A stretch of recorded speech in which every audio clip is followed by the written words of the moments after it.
So inside the pool, the structure itself, you can see at some point in time that used to be the level of the pool all the way around. The original level of the pool, the top of the pool used to be there. At some point in time, somebody has come and added this whole slab of concrete all the way around the whole patio, around the back of the pool. But you can see it was never done correctly, so there's a fault line at that joint between the top of the old pool, the original pool, and this new slab. It's all the way around. So you'll never be able to marble out this pool again.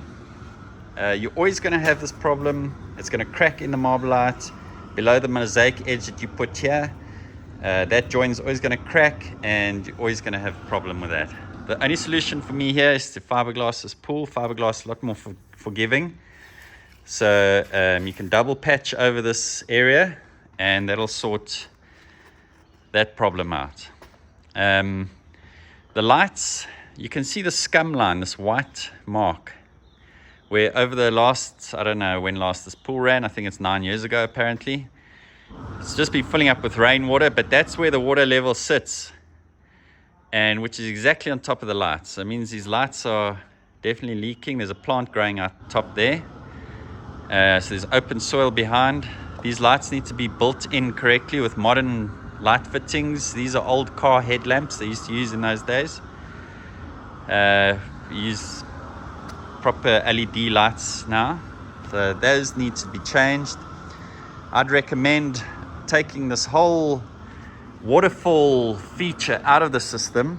It's just admin, because there must be a huge splash factor here. When this film of water comes pouring down, any gust of wind blows water out onto the patio. The splash factor hitting the water, splashing out the sides, will waste water. I think this will be more admin than what it's worth keeping. This obviously the steps are now too low, because when they did add this topping around the whole patio area, they never adjusted the step line. So now it's like a huge step down to the original steps. That needs to be fixed, build each up the equivalent of that height.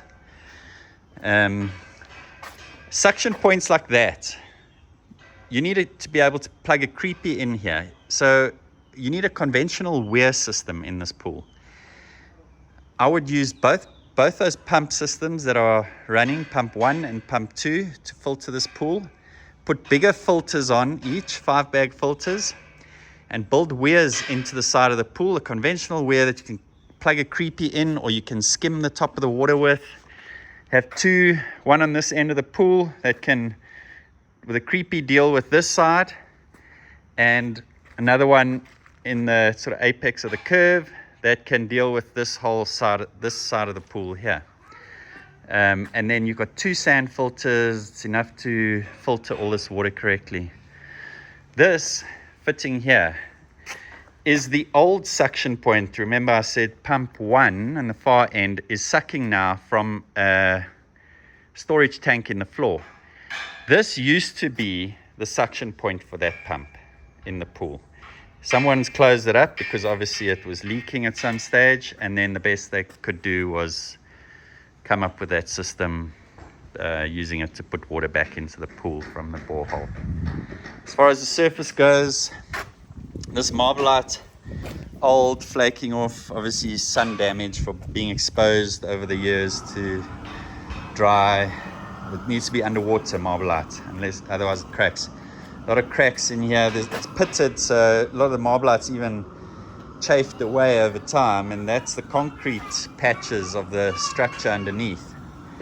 So these things need to be sanded off so you don't get the little ridges around them, because fiberglass will take those ridges and you'll see them. You want a nice smooth surface. There's a few cracks running down the walls in places. They need to be repaired. Even in the floor, if you look nicely, you'll see a few sort of running along across the pool. They need to be sorted out. But fiberglass, looking at this structure, is definitely the best option. It's a lot more forgiving if there's cracks and things around your pool. Yeah, and obviously breaking tiles to fix pipes is going to mean these old tiles, and I'm sure there are no spares for them, will need to be broken. So I guess, in fact, the whole tiled area is going to need to be changed. All right.